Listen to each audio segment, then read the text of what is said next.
Hola, ¿qué tal? Bienvenidos a IA Ciudadano Digital, programa de alfabetización que busca ayudar a entender, a comprender qué está pasando con el impacto de la inteligencia artificial en nuestras vidas, el uso de las nuevas tecnologías, las aplicaciones que tenemos a mano, cómo está desarrollándose este mundo que es tan vertiginoso y que de alguna forma para algunos es una amenaza, para otros lo ven como una oportunidad. Y lo que queremos es poder acercar de buena forma, con conocimiento, con los pies en el suelo y no pensando cosas que a veces no son reales. Ese es el propósito de este programa, poder ayudar y colaborar en este objetivo que es entender y comprender la IA. Siempre con la colaboración del canal de la Universidad Autónoma. Como ustedes saben, si han visto nuestros otros capítulos, es un programa que está auspiciado por el módulo Jean Monnet de Inteligencia Artificial y Derecho Privado Europeo, una financiación de la Unión Europea. Por lo tanto, nos complace y nos llena de orgullo tener este tipo de colaboradores en la universidad y en Chile en el desarrollo de este propósito. Y hoy día queremos tocar un tópico distinto, diferente, cuestiones que yo creo que de alguna manera son relevantes para democratizar la sociedad en relación al acceso a la justicia. La inteligencia artificial puede cumplir distintos propósitos, puede ser usada en distintos ámbitos de nuestra vida. Hoy día casi todos ya conocemos el ChatGPT y estuvimos conversando con un ingeniero y explicando, ¿no es cierto?, cómo podía funcionar esta herramienta.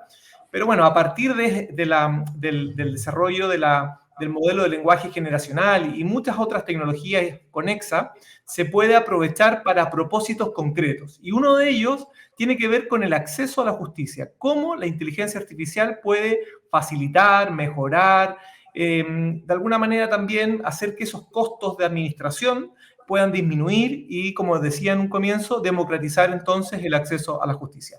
Y hoy día tenemos a una profesora experta, yo me atrevería a decir que son las top 5 mundiales que conocen más esta materia, que han investigado, porque cuando uno conoce no es solamente que lea el diario y algunas, ¿no es cierto?, revistas, sino que cuando se investiga, se escribe, se tiene reuniones científicas y se comienza a entender y a comprender en detalle y en profundidad, uno se transforma en un experto. Y esa es la característica que tiene nuestra profesora Silvia Barona, que invito a nuestro plató virtual. Y quiero hacer una breve presentación, Silvia, de tu currículum, que me lo voy a decir de memoria, yo creo que es una lata leer, pero quiero destacar que Silvia, bueno, es profesora de la Universidad de Valencia, es catedrática, es profesora de Derecho Procesal, formada en Alemania, tiene varios doctores honoris causa, uno de ellos de la Universidad Autónoma de Chile, ha escrito más de 600 publicaciones, tiene más de 20 libros y por lo tanto es una académica, yo creo decirlo y quiero, permíteme Silvia, de esas académicas responsables que se toman su carrera con vocación y eso de alguna forma lo transmite y queremos aprovecharlo en este programa, Silvia. ¿Qué tal? ¿Cómo está Silvia? Hola, ¿qué tal? Muy buenas. Pues para mí es un placer poder participar en este foro y sabiendo además el índice de impacto que puede llegar a tener y en el marco de lo que es la Universidad Autónoma. Y es un placer que me hayas invitado, Sebastián, a participar en este foro y un poco en la dinámica de todas las actividades que está realizando en el marco del módulo Jean Monnet sobre inteligencia artificial y derecho privado europeo. Y, por supuesto, si tú me dices ven, como dice la canción, yo lo dejo todo, con lo cual encantada de estar aquí y, bueno, pues contar un poco cuál ha sido también, o cuáles son, de alguna manera, mis experiencias en esta materia. Gracias, Silvia. Bueno, como decía, tu currículum es un tremendo currículum y queremos aprovechar. Es una colaboradora permanente de la Universidad Autónoma de Chile y te lo agradezco. Además de una muy buena amiga, así que eso hace que sea más grato tener esta conversación hoy día. Silvia, hay una pregunta que yo siempre le hago a nuestros invitados, sobre todo porque no existe una comprensión única de lo que es la inteligencia artificial. Y yo creo que a veces es bueno explicar siempre cómo cada uno de nosotros entiende o comprende o explica qué es la inteligencia artificial. ¿Cómo comprende y cómo explicarías tú en palabras sencillas qué es la inteligencia artificial? A ver, fíjate, la pregunta es una pregunta dificilísima. Y te digo que es dificilísima porque yo recuerdo cuando yo empecé a leer y a enterarme un poco de lo que era esto, ya hace unos cuantos años, en realidad mi gran obsesión, quizás como somos un poco los juristas, era naturalizarla. Es decir, ¿qué es la inteligencia artificial? Voy a ver si consigo una definición de la misma, ¿no? Me he dado cuenta con el paso del tiempo que se pone de acuerdo. Es decir, probablemente si alguien ha estado aquí invitando a gente y cada uno ha hecho sus aportes en relación a una denominación de lo que pueda ser la inteligencia artificial, probablemente cada uno pues al final la ve desde un prisma distinto, desde una mirada diversa, ¿no? A ver, yo he llegado a la conclusión de que no hay un concepto único. Ese sería mi punto de partida. Pero obviamente algo puedo decir al respecto y es que al final yo creo que aquí todo lo que se ha trabajado en el marco supranacional nos puede dar un poco una perspectiva mayor, nos permite adentrarnos en un conjunto de tecnologías, más que una solo es un conjunto de tecnologías. La prueba la tenemos en que hablábamos al principio de hay una inteligencia artificial soft, una inteligencia artificial que permite realizar algunas funciones muy concretas y muy determinadas, que yo creo que fue para lo que apareció en un primer momento, pero en estos momentos yo diría que hay un nivel alto de inteligencia artificial que va caminando cada vez más hacia realizar actividades y desempeñar funciones y tomar decisiones que vienen a sustituir a la función humana. Entonces, en este sentido, yo creo que ese tercer nivel, que es un poco al que estamos caminando, sería el que podría tener en estos momentos más dificultades a la hora de encajarlo en el mundo jurídico y ver, no digo imposible, pero ver cómo lo encajamos y de qué manera lo encajamos, ¿no? Por tanto, yo diría que estamos ante un conjunto de tecnologías que nos van a permitir realizar de forma ágil, de forma mucho más instantánea en muchos casos, funciones que antes eran exclusivas humanas y que ahora pueden llevar a ser sustituidos por el ser humano y en la mayor parte de los casos lo que hacen es emular o simular el pensamiento humano.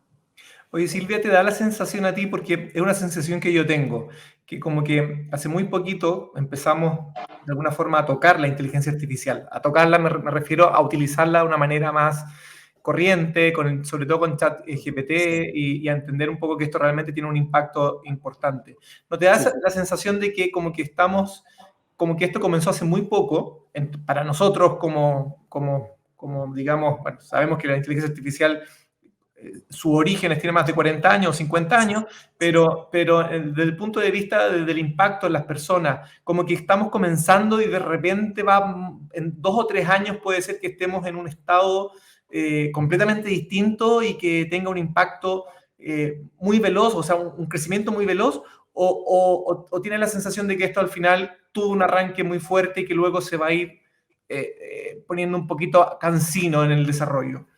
A ver, yo creo que a mí me da la sensación de que es al revés, que en un primer momento los propios juristas éramos los que de alguna manera, lo digo en general, abrimos los ojos y dijimos, horror, ¿esto qué es? Esto no puede ser, no podemos aceptar que esto forme parte de nuestro modelo de justicia.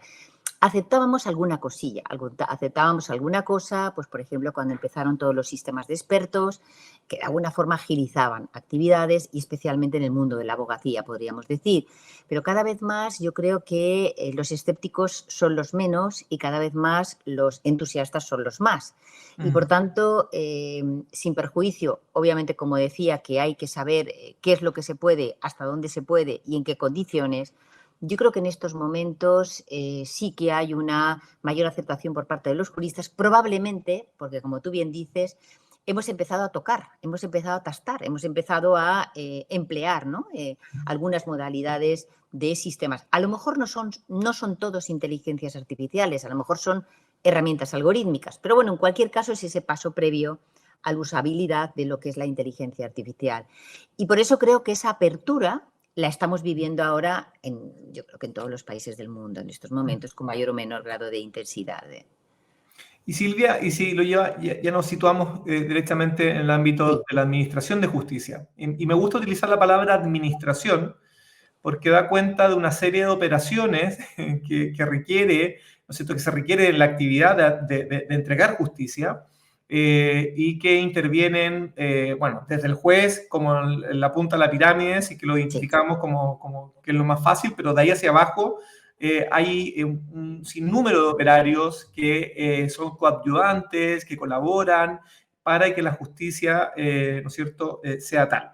Entonces, uno puede decir, bueno, la inteligencia artificial llegó para que estos, en el fondo, sea más ágil, para sustituir a las personas que ayudan en la gestión de administrar la justicia, al juez principalmente, o va a sustituir todo. ¿Cuál es cómo ves esta inserción de la inteligencia artificial en el ámbito de la administración de la justicia?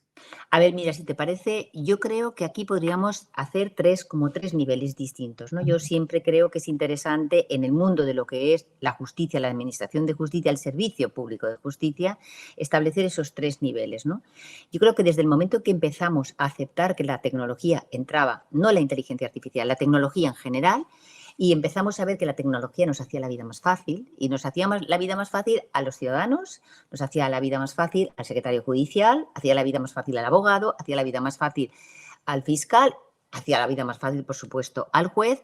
Empezamos a aceptar determinadas cosas, ¿no? Entonces, yo creo que ya llevamos bastantes años en los que nadie niega que se puedan hacer notificaciones electrónicas, que se pueda hacer actividades por videoconferencias, que pueda haber un expediente judicial, un eje, expediente judicial electrónico.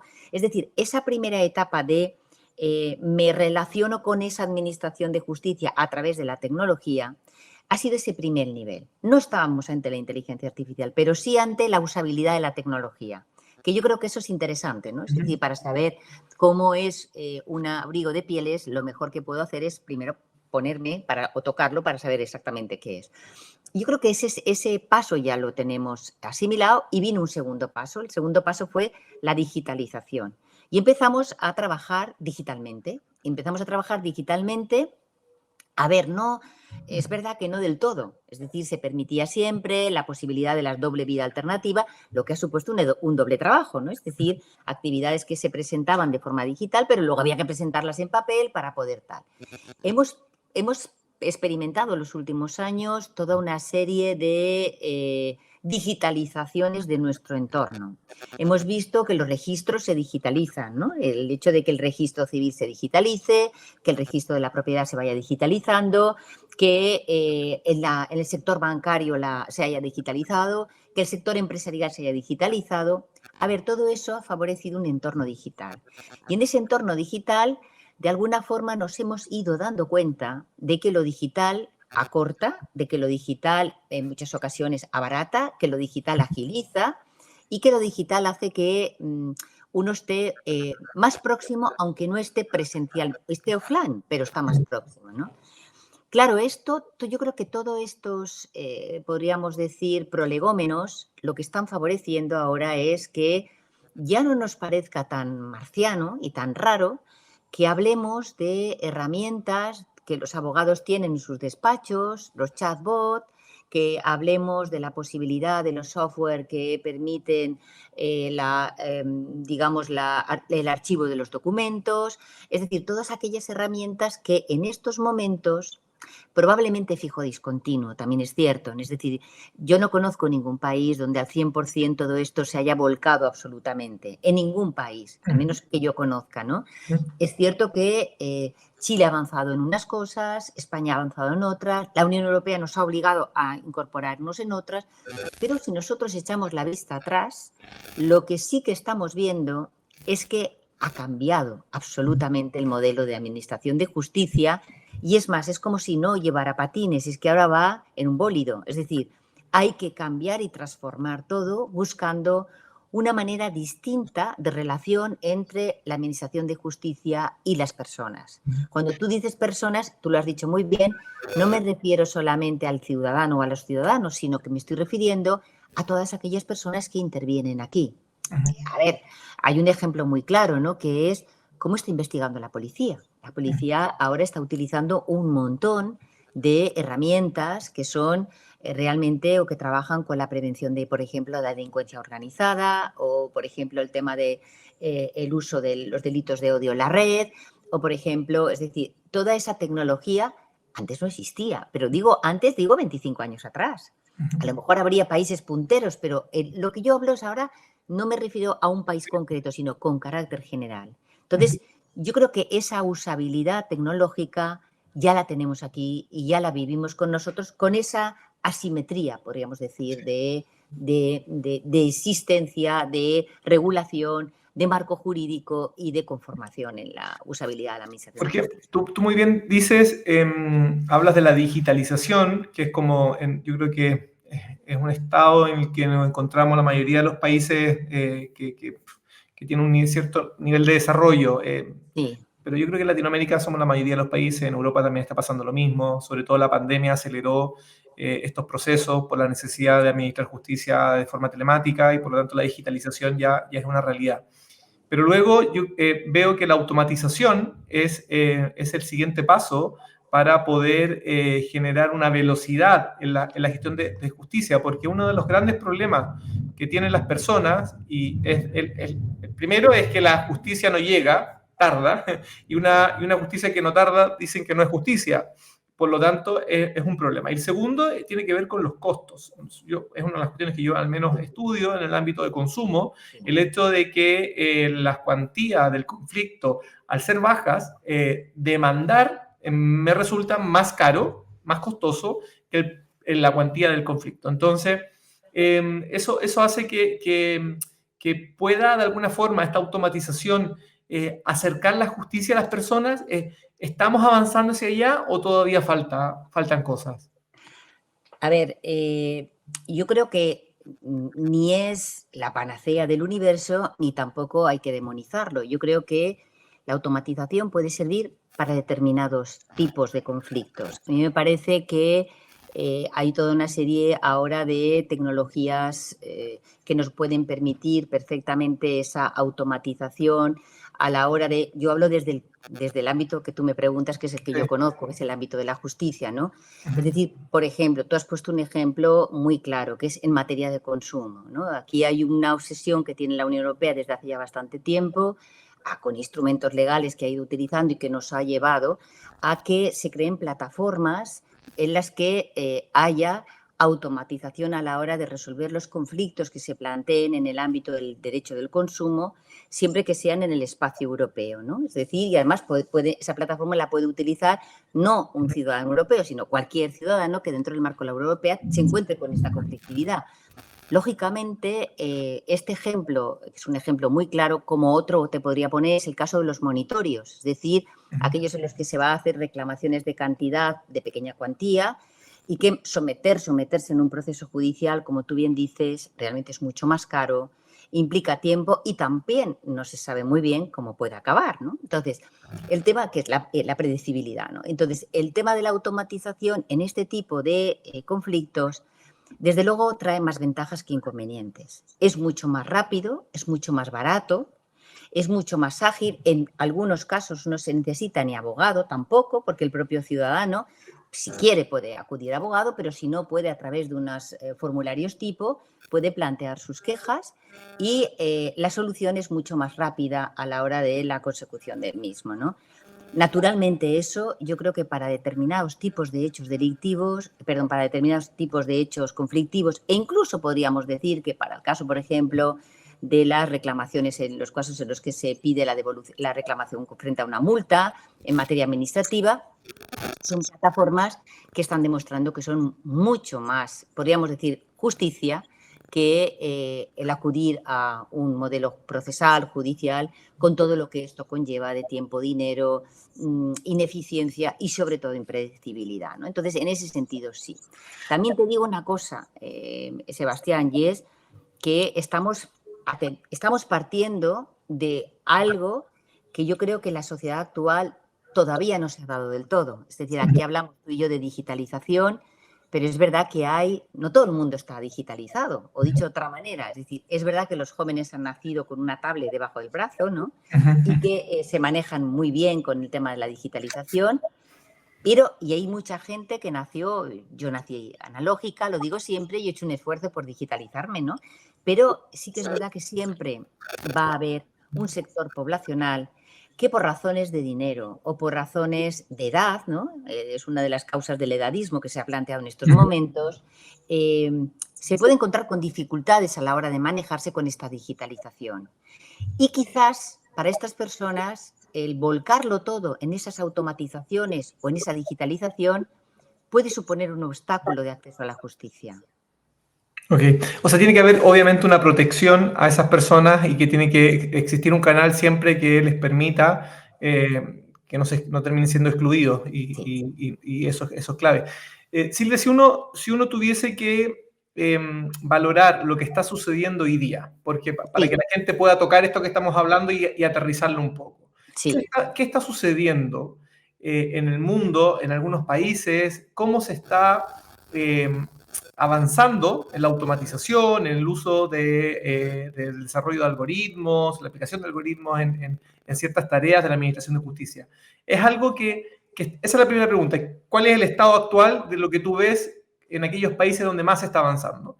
Y la segunda pregunta, que tiene que ver con lo primero, es si ¿no crees que a veces vamos un poquito lento, que la tecnología ya está y los países y los políticos, la política pública, no es capaz de introducirlo con la rapidez que debiera? A ver, yo creo que son las dos preguntas ejes, ¿no? del tema, ¿no?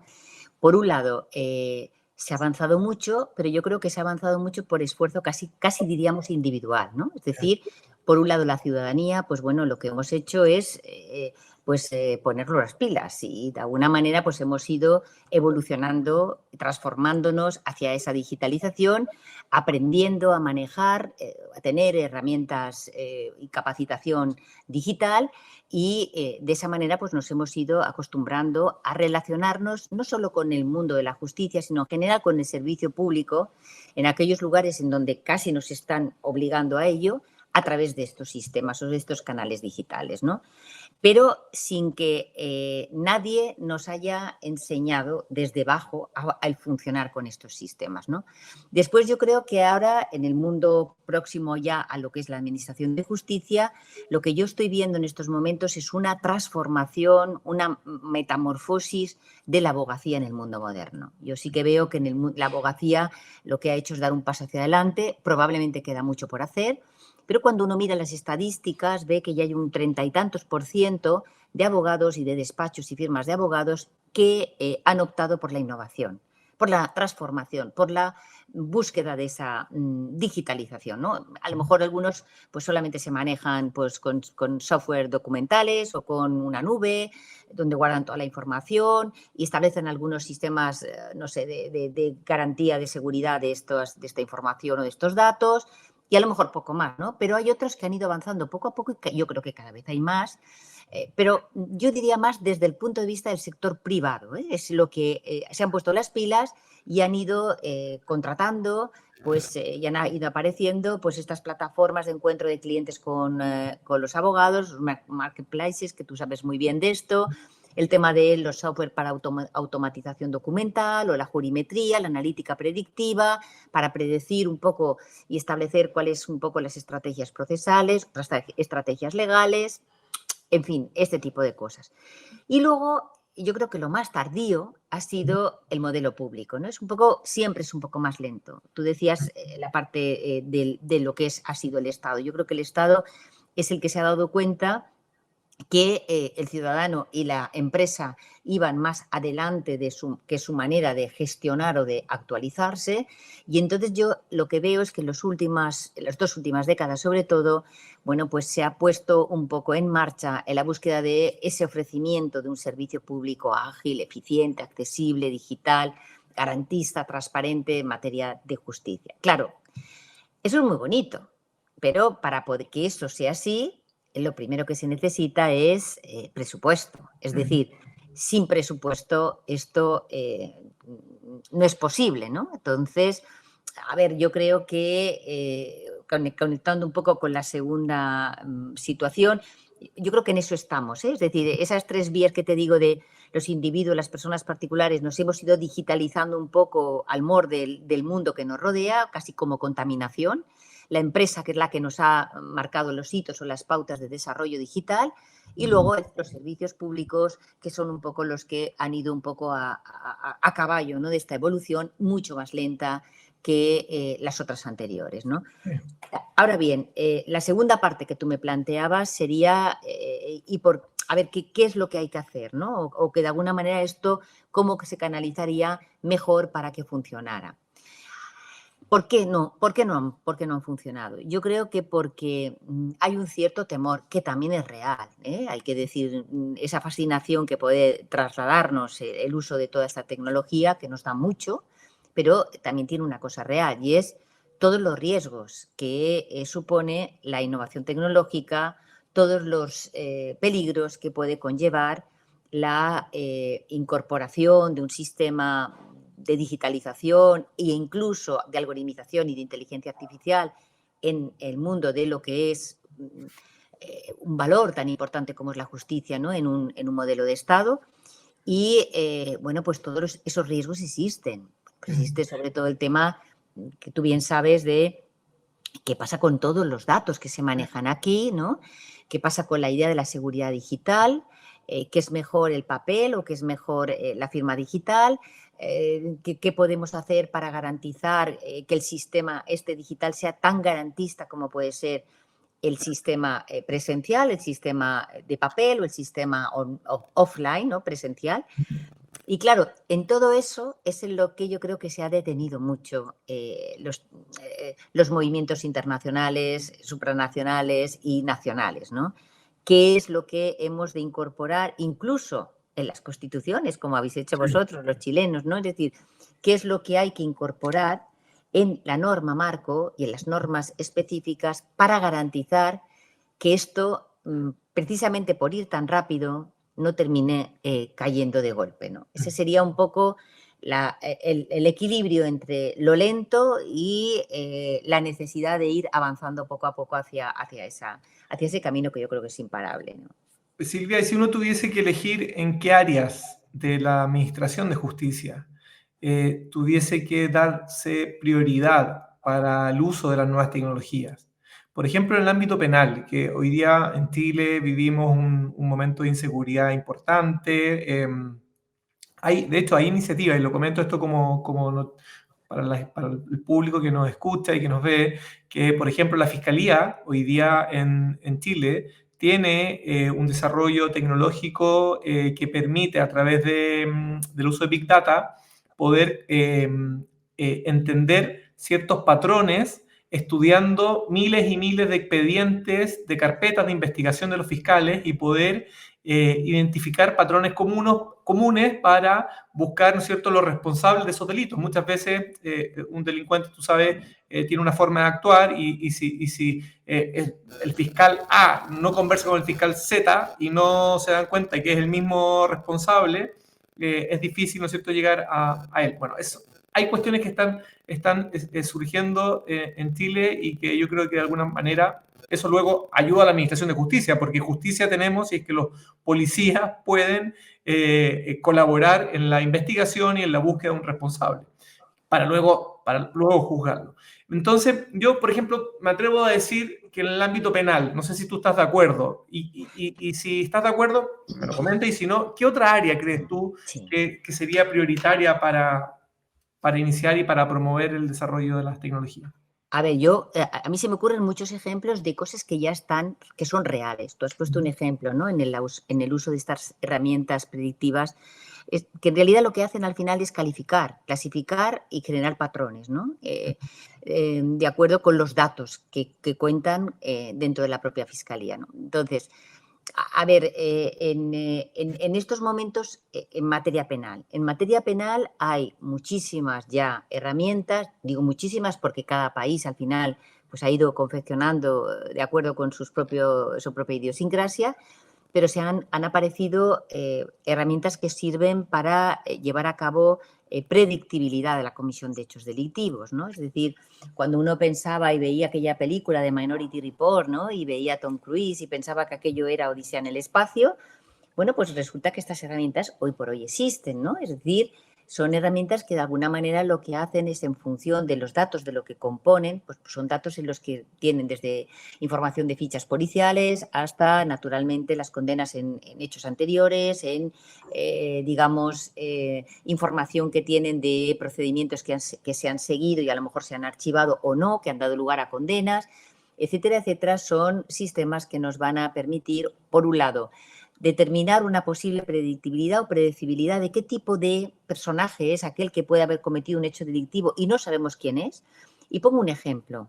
Un ejemplo que en Valencia y en España ha sucedido en varias ocasiones. Acá tenemos el gran problema de los incendios forestales provocados, ¿no? Entonces, el tipo que provoca un incendio forestal, más allá de lo que puede ser la empresa que lo hace por motivos de, digamos, de explotación para luego construcción y demás, que no es el caso, sino aquel que realmente lo que hace es quemar porque disfruta quemando el bosque, ¿no? Que es una auténtica barbaridad. No es un delincuente habitual.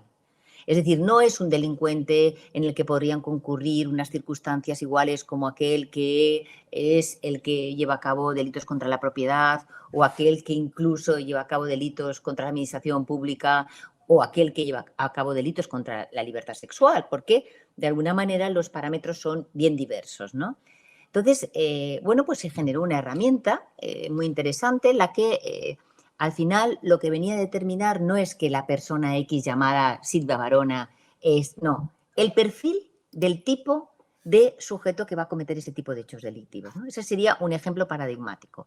Pero luego tenemos otra serie de herramientas que existen en todas partes, que son las que sirven para predecir lugares, lo que llaman los lugares calientes, los hot spots, lugares donde se van a previsiblemente se van a cometer hechos delictivos, basándose pues en la meteorología, en las fichas policiales, en ciertas zonas a lo mejor más deprimidas desde el punto de vista social, el tipo de masificación en determinadas horas del día, etcétera, etcétera, ¿no? Eso lo que está permitiendo es la optimización de los recursos humanos en materia policial.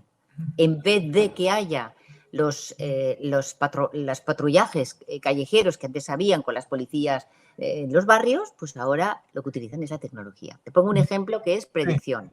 Sí, Luego, sí, no, dale, Silvia, no te quiero cortar, sí. dale.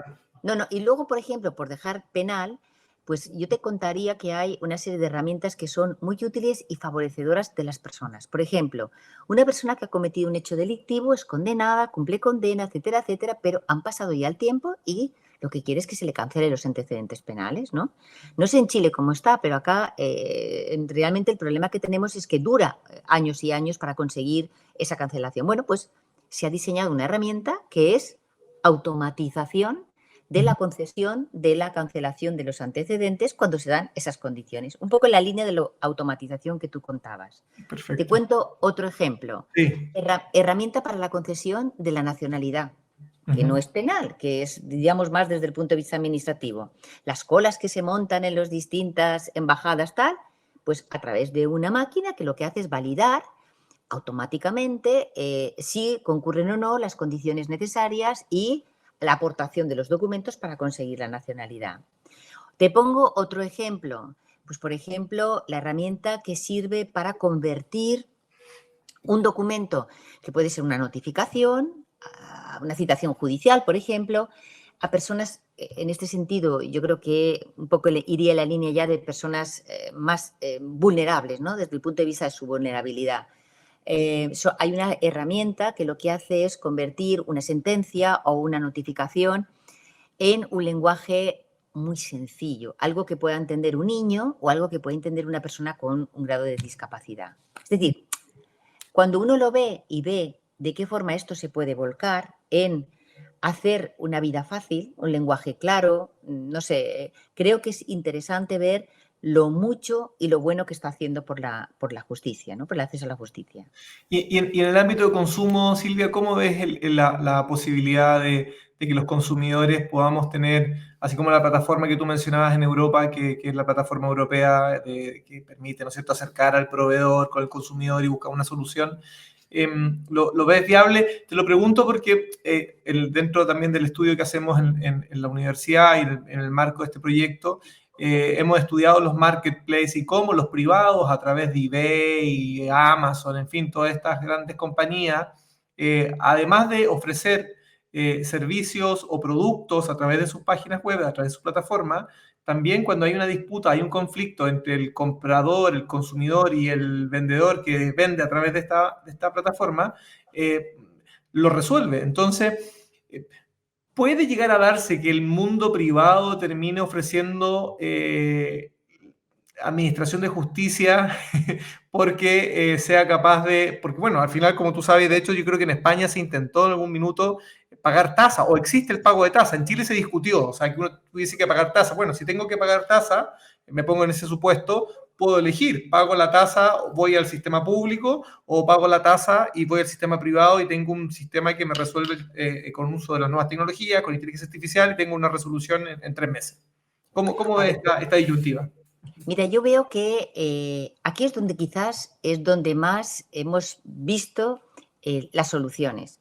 Yo creo que la plataforma europea quiere estar ahí. Hay ahora una reforma en materia del reglamento que un poco que era el que diseñaba la necesidad de que se incorporaran en cada una de las leyes. Al final, el problema de las plataformas que abarcan tanto territorio es la interoperatividad. Yo creo que tú lo has dicho al principio, me parece que has hecho referencia a esto, ¿no? Es decir, si yo tengo un sistema operativo y tú tienes otro y yo no me puedo contactar contigo, en realidad tú funcionarás muy bien y yo también, pero si queremos que esto tenga digamos, un canal abierto, muy abierto, que nos afecte cuando tú eres chileno, yo soy español y compramos en Bruselas, ¿no? Claro. Pues realmente para eso necesitamos que esos sistemas que tengan una interoperatividad entre todos ellos, ¿no?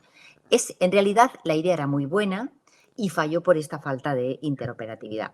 Yo creo que esto, tarde o temprano, va a jugar un papel esencial y yo creo que todo el tema de consumo va a dejar de llevarse a la vía judicial porque es absurdo tal como está, ¿no? El modelo por un lado y el modelo por otro. Pero fíjate que yo creo, y tú has puesto algunos ejemplos, que yo creo que además de estas plataformas, yo sí que creo en la posibilidad de creación de IAs, o sea, de inteligencias artificiales negociadoras o mediadoras en esta materia, ¿no? ¿Por qué? Porque al final tengo algunos ejemplos que son muy significativos donde en realidad estas IAs lo que hacen son propositivas. No imponen, sino que proponen. Entonces, yo creo que eso es muy bueno porque para las partes, a ver, si yo acabo de venir de un viaje a Bolonia y yo imaginemos que la compañía aérea me deja en la calle, ¿no? Y me deja sin vuelo, sin nada, y tal y que cual.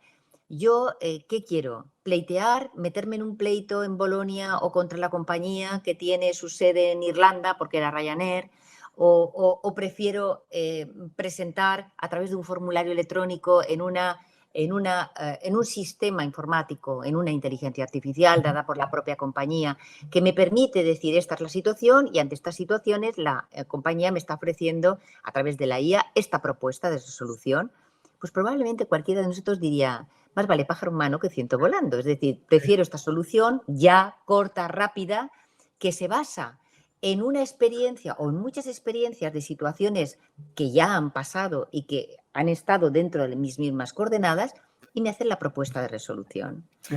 A ver, yo creo que esto va a funcionar muy bien y muy pronto, mucho más de lo que nos creemos, Sebastián. Sí. Lo que probablemente es que no lo vamos a soltar del todo, sino que muy probablemente dejaremos abierta la puerta a que si esto no me va, pueda tener el acceso a la figura humana. Sí. Yo creo que en eso es en lo que estamos ahora. Oye, Silvia, sí, es muy interesante y pienso, a ver, algunas personas deben estar en la casa diciendo, bueno, pero esto no puede ser al final tan aplicable. Estoy pensando sobre todo en aquellas cuestiones que son transfronterizas, donde uno compra un producto a un vendedor que está ¿no es cierto?, no sé, en Asia.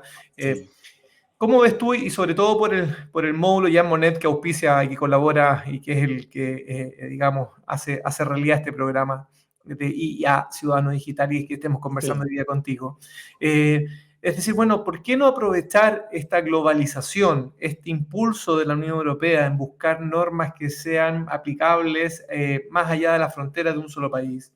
Y estoy pensando en el desarrollo luego de tecnologías y cómo esto se puede ir implementando en dichos países, cómo esto puede ir impactando más allá de la frontera de la Unión Europea. ¿Tú lo ves posible? ¿Es viable? Porque estratégicamente uno podría decir, yo soy un país más pequeño. No estoy hablando de soberanía, no estoy hablando de ceder la soberanía del país, estoy hablando de estratégicamente aprovechar el desarrollo normativo a aprovechar el desarrollo de las tecnologías que se implementen, sobre todo en el caso que hablamos ahora en la Administración de Justicia, y cómo esto trasladarlo más allá de la Unión Europea. ¿Tú lo ves posible? A ver, fíjate, tú sabes perfectamente por el módulo Jean Monnet, ¿no?, que una de las cosas que a todos nos tiene un poco flasheadas con el tema del famoso reglamento de inteligencia artificial, la llamada Artificial Intelligence Act, ¿no? Es un poco lo que nos tiene alucinados, un poco expectantes, ¿no? ¿Por qué? Porque yo creo que lo que se ha venido diciendo hasta ahora es: la tecnología ha ido muy rápida y no ha habido, salvo estándares éticos que por ahí han ido apareciendo y demás, códigos éticos y demás, la verdad es que no ha existido ni una norma jurídica que podríamos decir abrigara, ¿no?, la posibilidad de qué es lo que se puede hacer, hasta dónde se puede llegar, cómo funciona esto, qué pasa si esto de alguna manera no es sino una manera luego de explotar, carece de privacidad, carece de protección de datos. Entonces, esta expectante norma, ¿no?, que llega, que se ha aprobado, pero no se ha aprobado del todo todavía, ¿no? Bueno, pues nos abre la puerta a esa posibilidad de decir, vamos a ver qué es lo que se puede hacer en un entorno que no es nacional, sino supranacional, y que no nos engañemos. Cuando nosotros hablamos de inteligencia artificial, estamos hablando no de España o Chile, estamos hablando del mundo mundial. ¿Por qué? Porque cuando nosotros utilizamos nuestros celulares, yo estoy utilizando Apple, y Apple desde luego no es valenciano ni español.